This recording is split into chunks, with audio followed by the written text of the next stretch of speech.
Ghost in the Shell est un manga futuriste, ici adapté en film d'animation, se déroulant autour des années 2030, écrit par Masamune Shirow et adapté par Mamoru Oshii.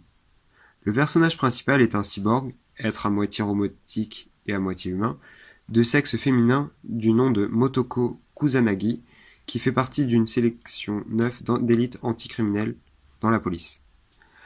La trame principale du film raconte la traque d'un cybercriminel connu sous le nom de marionnettiste, capable de prendre le contrôle de l'esprit humain des cyborgs par l'intermédiaire du réseau Internet. Alors que l'enquête progresse, la section 9 finit par découvrir que le criminel n'est pas une personne physique mais une intelligence artificielle ayant acquis une conscience dont le désir est de se reproduire.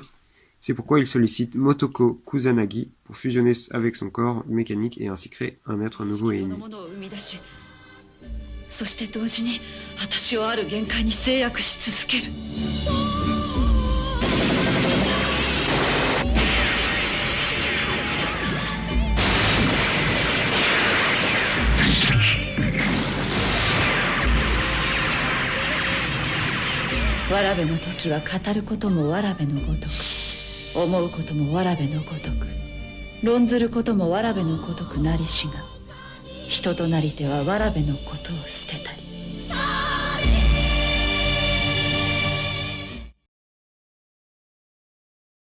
Durant l'extrait qui vient d'être visionné, nous avons pu observer le personnage principal de l'action, Motoko Kusanagi, dont le corps est en partie constitué d'éléments mécaniques et robotiques. L'héroïne n'en est pas moins décrite comme possédant ses propres pensées à travers le film. C'est donc un être pensant, un être humain, mais constitué au lieu d'organes d'éléments mécaniques. Dans la fiction, ce genre de personnage est qualifié de cyborg, être mécanique à pensée humaine. Ghost in the Shell décrit donc un futur où l'être humain pourrait être amélioré par des prothèses mécaniques. Ce futur est défendu par un mouvement de pensée, le transhumanisme. Représenté dans la littérature au cinéma et dans la culture populaire, ce mouvement de pensée amène à une réflexion sur la question de l'existence de l'homme, abordée aux Français au lycée, et peut être comparé à un autre mouvement porté sur la définition de l'être humain, l'humanisme. Mais cet avenir est-il possible, sur un plan technique et scientifique ? Avons-nous ou aurons-nous bientôt la possibilité de créer des membres robotiques connectés au cerveau, imitant le système nerveux humain, observé dans le cadre des sciences de la vie et de la Terre au lycée, parfaitement comme nous le montre ce film d'animation ? Nous en arriverons donc à la problématique suivante. Sur quelle base scientifique s'appuie le transhumanisme représenté dans la culture populaire ? Pour répondre à cette question, nous aborderons tout d'abord ce qui caractérise le mouvement transhumanisme depuis son apparition jusqu'à maintenant, et confronterons les espoirs et prévisions de cet ensemble de pensées par rapport aux avancées concrètes actuelles dans le domaine du système nerveux et les prothèses qui sont aujourd'hui élaborées.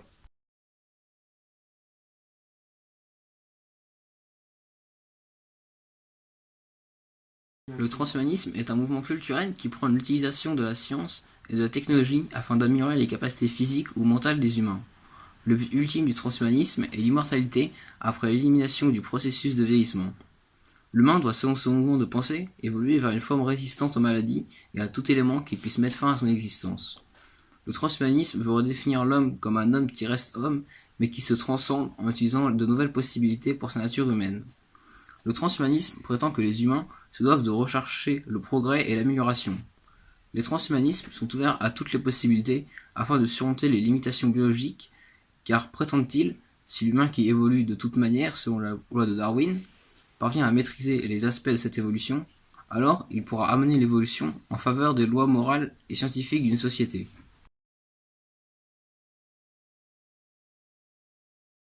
Selon les philosophes ayant étudié l'histoire du transhumanisme, celui-ci remonte à l'Antiquité.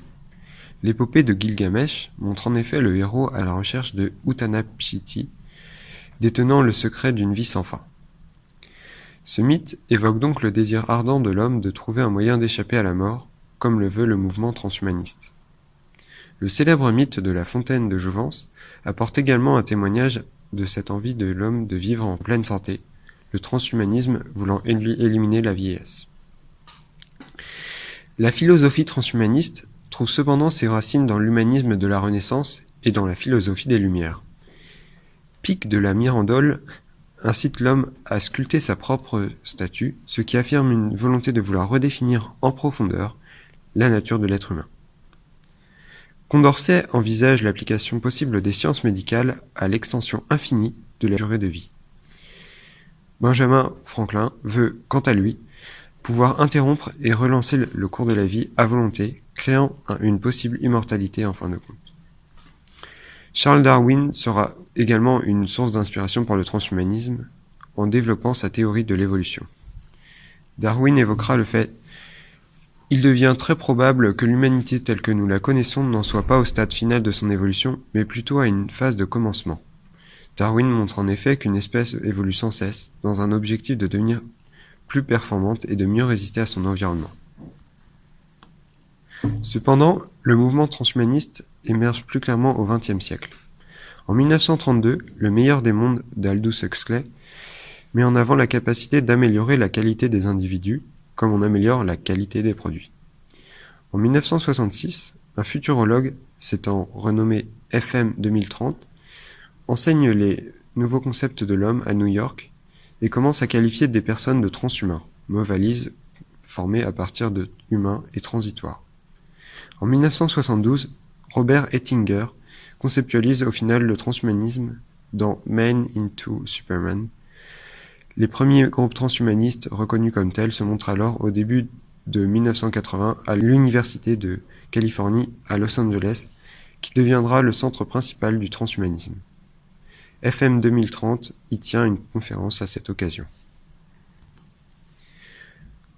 En 1998, les philosophes Nick Bostrom et David Pearce fondent Humanity Plus, une ONG œuvrant pour que le transhumanisme soit reconnu comme digne d'intérêt par le milieu scientifique et les pouvoirs publics. Humanity Plus donnera 2 définitions finales au transhumanisme. En première définition, le mouvement culturel et intellectuel qui affirme qu'il est possible et désirable d'améliorer fondamentalement la condition humaine par l'usage de la raison. Et en deuxième définition, l'étude des répercussions, des promesses et des dangers potentiels de techniques qui nous permettront de surpasser des contraintes inhérentes à la nature humaine, ainsi que l'étude de problèmes éthiques que soulève l'élaboration et l'usage de telles techniques. Humanity Plus considère alors un problème opposé, celui de l'accès des individus de classes sociales moins fortunés et de nationalités différentes aux techniques d'amélioration humaine, qui pourraient être un frein au transhumanisme. Ainsi, Humanity Plus tend à démocratiser le plus possible ses idées lors de conférences aux yeux du monde depuis sa fondation jusqu'à ces derniers jours.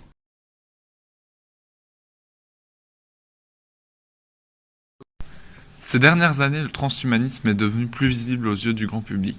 Des débats ont lieu entre scientifiques, philosophes et autres penseurs, notamment depuis que Google, Alphabet, moteur de recherche mondialement connu, a décidé d'afficher son soutien au mouvement transhumanisme, en devenant l'un des principaux sponsors des entreprises portant sur les nanotechnologies, biotechnologies, informatique et sciences servant à une amélioration de l'être humain. L'ambition de Google est de réussir à appliquer son modèle de réussite dans le domaine des technologies de l'information à celui des technologies de la santé, afin d'améliorer la qualité et de prolonger la durée de la vie humaine. La firme a par ailleurs fondé l'entreprise Calico, dont la devise et l'objectif est de tuer la mort. Google est en effet un soutien très important pour le mouvement transhumanisme, l'entreprise possédant des grands centres de recherche parmi les plus innovants du monde, ce qui permet d'apporter des recherches concrètes qui concrétisent les débats universitaires transhumains théoriques.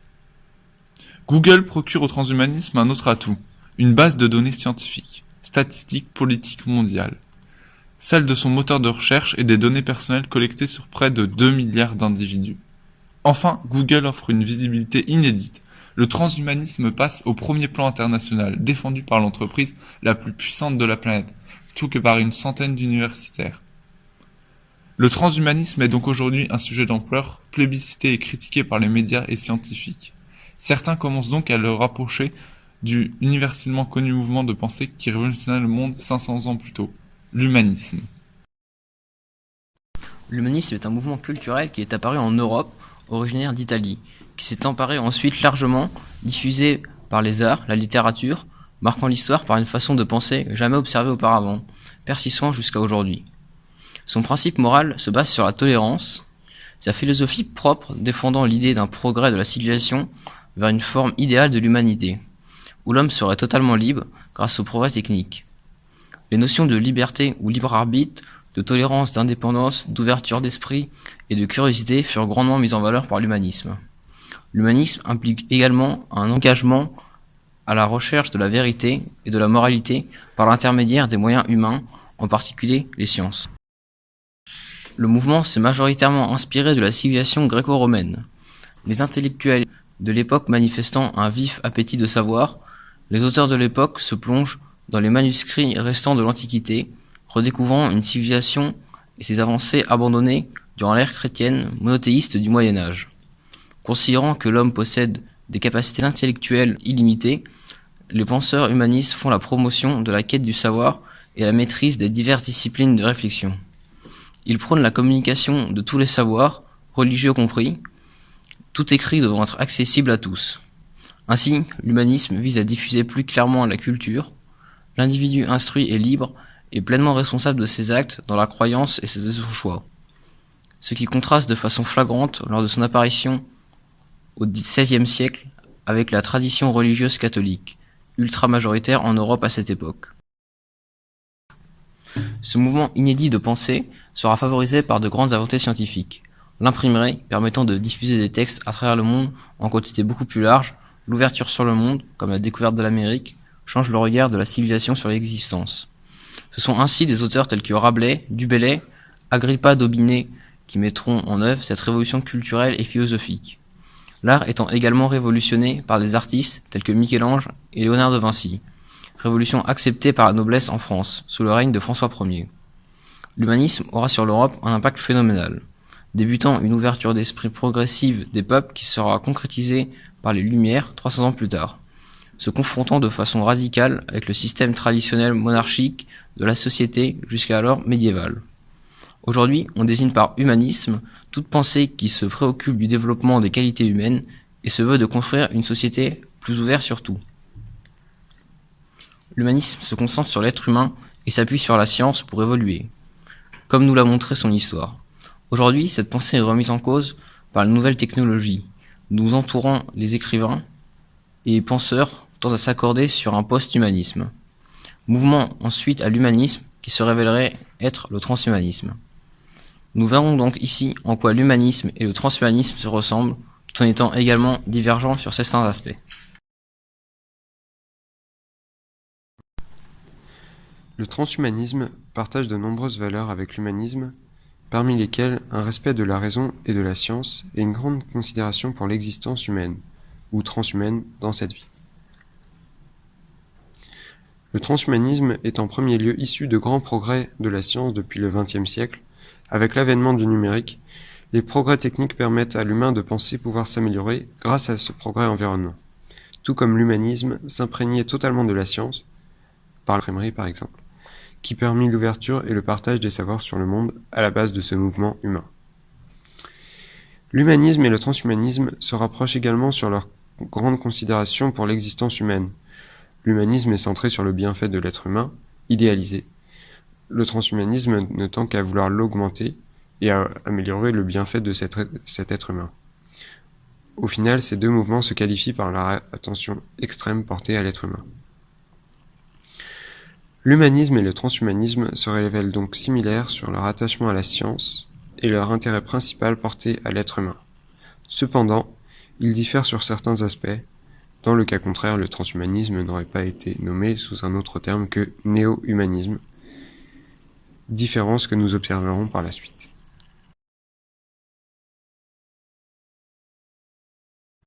La différence majeure séparant le transhumanisme de l'humanisme est principalement le fait que le transhumanisme cherche en tout moment à améliorer l'être humain par des radicales évolutions techniques au mépris du corps humain tel qu'il est à l'origine.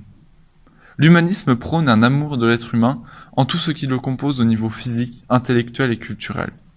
Ce mouvement met donc en valeur le corps humain dans toutes ses proportions, tandis que le transhumanisme cherche sans cesse à améliorer et à faire évoluer ce corps, bien au-delà de sa nature originelle.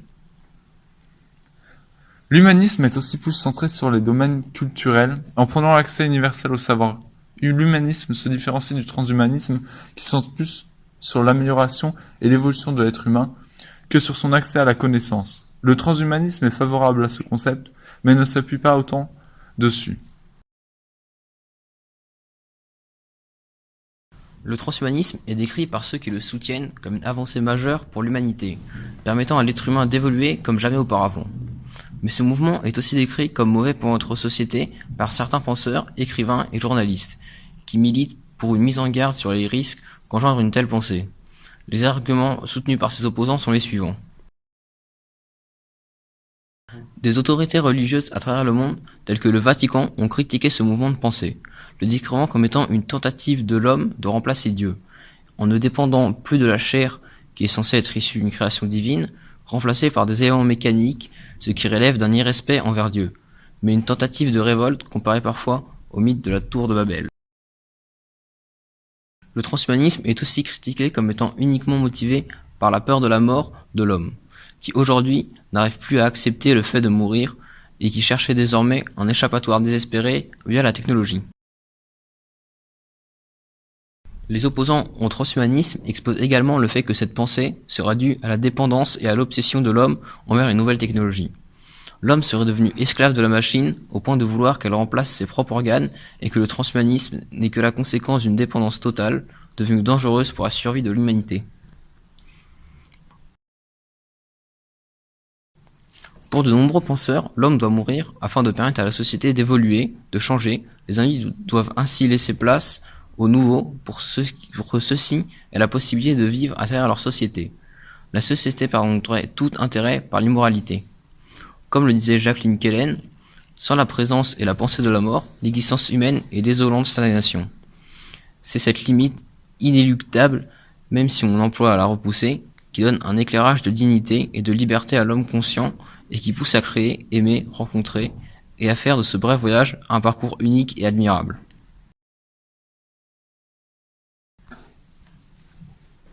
Des penseurs se sont opposés au transhumanisme car une société basée sur ce principe semblerait dangereuse car favorisant les individus les plus performants, se disposant des meilleurs membres robotiques les plus efficaces, ce qui entraînerait la situation suivante. La société serait dominée par une élite performante alors qu'une partie de la population n'aurait guère accès aux prothèses physiques et numériques. Il se formerait alors une ségrégation entre deux parts de l'humanité, divisée dans des catégories sociales en fonction de la performance. Au Festival international des Utopiales, qui réunit à Nantes scientifiques et artistes chaque année autour de la thématique du futur de l'humanité et de la société, nous avons pu faire la rencontre de chercheurs et écrivains tels que Olivier Gechter, Antoine Mottier, Claire Wardak, Olivier Fidalgo, Clément Pellissier. Parmi eux, il y avait des personnes souffrant d'importants handicaps, notamment Olivier Fidalgo qui souffrait de surdité de naissance et Antoine Mottier qui ne pouvait plus marcher normalement. Leur témoignage est important ici en tant qu'individu observateur des premières prothèses reliées au cerveau qui pourraient un jour subvenir à leur handicap. Ces personnes nous firent l'observation de l'impact de ces prothèses sur l'individu. Le problème évoqué fut notamment le fait que les membres robotiques soient identiques, ce qui risque de limiter la diversité entre les êtres humains dans notre société qui prône pourtant la différence. Ils évoquèrent ensuite le problème du contrôle. Si l'on dote les individus de membres artificiels et que ceux-ci n'obéissent soudainement plus à la volonté de leur possesseur, qu'arrivera-t-il ? Enfin, en troisième lieu, ces auteurs nous firent part du problème de l'usure du corps mécanique, dont rêve le transhumanisme. Si les pièces mécaniques viennent à se montrer déficientes, l'individu ne risquerait-il pas sa vie ? Cette rencontre nous permet donc de clôturer cette présentation du transhumanisme, mouvement nouveau voulant redéfinir comme l'humanisme le rapport à l'être humain en voulant l'améliorer, le perfectionner, en se heurtant à certains individus mettant en doute les bienfaits et la sûreté d'individus mécaniques. Maintenant, nous allons pouvoir observer la réalité scientifique de ces membres artificiels tant mis en avant par le transhumanisme, afin de déterminer si les souhaits et les désirs des transhumanistes sont aujourd'hui réalisables. Nous allons aborder dans cette partie le trajet de l'information émise par le cerveau en direction du muscle pour l'actionner. Pour effectuer un mouvement, le corps utilise de nombreuses régions du cerveau. Le lobe frontal, région du cerveau qui est dédiée à la planification du mouvement, donne les objectifs à réaliser par l'ensemble du cerveau. Le lobe temporal puise alors dans la mémoire pour rappeler les tâches déjà effectuées. Le lobe pariétal indique quant à lui la position du corps dans l'espace. Parmi elles, le cortex moteur joue un rôle essentiel. En effet, cette partie du cerveau, située dans la partie postérieure du lobe frontal, est responsable du contrôle et de l'exécution des mouvements des muscles du corps. Le cortex moteur est en interaction constante avec d'autres structures nerveuses impliquées dans le mouvement comme le cervelet.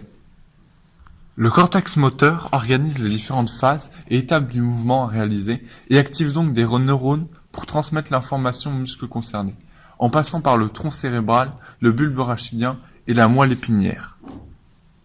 Les informations émanant du cerveau circulent dans de neurones en neurones, jusqu'au muscle effecteur.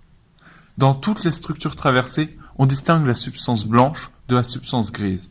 La substance grise correspondant au corps cellulaire des neurones, et la substance blanche correspondant au prolongement cellulaire de ces mêmes neurones. Autrement dit, aux axones et aux dendrites. Les neurones communiquent entre eux par l'intermédiaire de synapses, qui sont des zones de contact entre le corps cellulaire des neurones et les prolongements cytoplasmiques d'autres neurones, axones et dendrites, ou entre les prolongements cytoplasmiques de deux neurones. Dans un neurone, le message nerveux qui circule est de nature électrique. Cependant, entre deux neurones dans la fente synaptique, qui est grande d'environ 2 nanomètres, le message électrique ne peut pas circuler.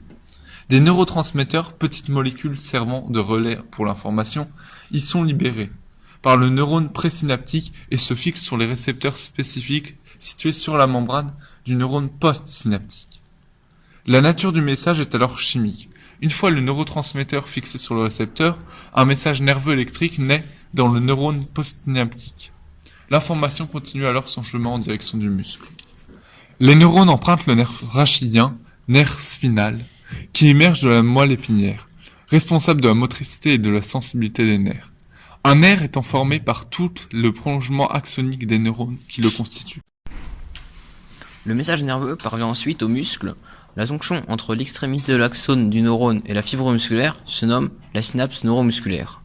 Cette synapse possède un mode de fonctionnement qui ressemble à celui de la synapse neuroneuronale. Le prolongement synaptique s'appose sur le sarcoplasme, qui est la paroi de la fibre musculaire, sur lequel sont disposés des récepteurs cholinergiques, qui reçoivent des neurotransmetteurs contenus dans les vésicules synaptiques émis par la synapse. Le neurotransmetteur est libéré par l'extrémité de l'axone, l'acétylcholine, qui se fixe sur des récepteurs musculaires, activant des fibres motrices contenant des myofibres. Ces myofibres, telles que l'actine et la myosine, glissent alors les unes par rapport aux autres dans le muscle. La longueur totale du muscle diminue alors que l'épaisseur augmente. Il est en état de contraction. Le muscle tire alors sur un os sur lequel il est attaché par le tendon, ce qui provoque le déplacement du membre. Donc l'action est décidée par le cerveau en réponse à la stimulation extérieure. Transplanter des membres implique de les reconnecter à tous les niveaux. L'os doit être refixé, les artères et veines reliées, de même que les tendons, les nerfs et les muscles. La transmission de l'information du cerveau aux membres ne pouvant être interrompue. Ce type de greffe présente certains inconvénients par rapport à la greffe bionique. Tout d'abord, le groupe sanguin du donneur et du receveur doivent être compatibles afin d'éviter un rejet de la greffe, ce qui peut créer des complications pour le porteur de la greffe. De plus, le receveur doit prendre des immunopresseurs pour éviter le rejet de la greffe. Cela affaiblit le système immunitaire qui a tendance à éliminer tout ce qui n'appartient pas au soi de l'individu dans le but de protéger l'organisme contre les agressions externes. Ce traitement quotidien n'est pas utile dans le domaine de la greffe de membres artificiels, le membre artificiel ne risquant pas d'être rejeté. L'ensemble de ces inconvénients semble de bien faible importance au premier abord par rapport au fait de pouvoir recouvrer l'habilité d'un membre dans la vie quotidienne. Mais la greffe de membres artificiels, telle qu'elle est envisagée par les transhumanistes, pourrait dépasser ces problèmes quotidiens pour les individus ayant bénéficié d'une greffe qui subiraient de risques plus faibles, avec une qualité de vie plus aisée. Cette greffe de membres mécaniques repose dès lors sur la possibilité que le cerveau de l'individu puisse communiquer avec la machine greffée. Depuis que le professeur Christian Barnard réalisa la première greffe de rein en 1954 et la première transplantation cardiaque en 1967, les greffes se sont multipliées et les avancées technologiques en robotique ont été considérables. Cependant, ces deux domaines eurent jusqu'à la fin des années 1990 un parcours parallèle sans pour autant se rencontrer et ne faisant attrait qu'à la science-fiction lorsqu'ils étaient réunis. Désormais, science et technologie ne font qu'une avec la greffe bionique. Ce ne sont plus des organes qui sont greffés, mais des machines, remplaçant par exemple la main, le bras, et peuvent être contrôlés par la pensée de différentes façons.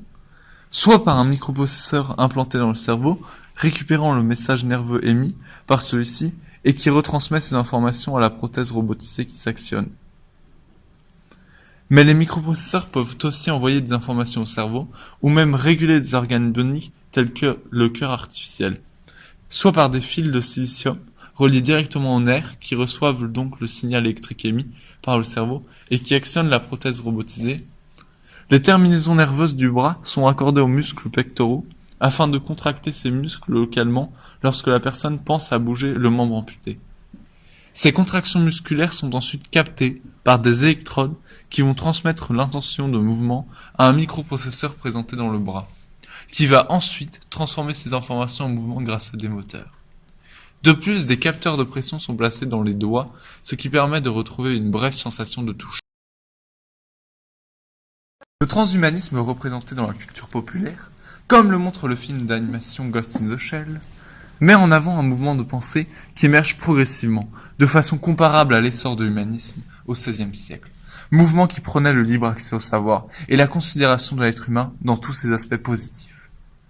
Le transhumanisme en est proche pour cet attachement profond à l'être humain, mais se distingue dans sa volonté profonde d'améliorer cet être, de le faire évoluer vers une forme de vie mécanique et non plus organique, qui résisterait à la vieillesse et au final à la mort, réalisant ce désir humain observé dès l'Antiquité d'acquérir l'immortalité. Ce mouvement de pensée nouveau est largement controversé par les médias et les scientifiques qui désirent connaître l'impact qu'aurait une telle révolution sur la société et les mœurs qui la motivent. La science expose aujourd'hui des avancées dans la connaissance, dans le corps humain, qui permettent de statuer si un corps robotisé, tel que celui que prône le transhumanisme, est aujourd'hui ou sera, dans les années qui vont venir, possible. Pour déterminer cela, il faut observer la complexité que nous avons évoquée des procédés de communication entre le cerveau et les membres pour créer le mouvement désiré par l'individu. On observe ainsi un réseau complexe de neurones qui communiquent entre eux, s'étendant des aires spécifiques du cerveau aux membres. La greffe d'un membre robotisé commence à créer une interface similaire entre le cerveau et un membre artificiel, par l'implantation de fils de silicium ou d'une carte mère, directement sur le réseau neuronal, ce qui permet au final au cerveau de pouvoir de plus en plus actionner un membre artificiel comme un membre biologique. Les membres artificiels n'équivalent pas encore en performance d'un organe biologique, mais l'on voit progressivement émerger de nouveaux appareils toujours plus performants tels que les bras artificiels, les rétines bioniques ou encore les cœurs artificiels. Le transhumanisme tel qu'on le perçoit dans le milieu culturel n'est donc au niveau scientifique pas encore réalisable, mais l'on observe une avancée de la science dans le domaine des membres artificiels très importante, qui suggère que dans les années qui vont suivre, ponctuées par des progrès majeurs dans la science, verront l'émergence probable de cet être humain mécanique, qui s'évertue de défendre le transhumanisme. Le transhumanisme, aussi controversé soit-il, n'est pas encore en mesure de réaliser les projets d'ampleur qu'il prône. Mais l'avancée de la science risque très probablement de pousser ce mouvement de pensée à émerger vers la réalité.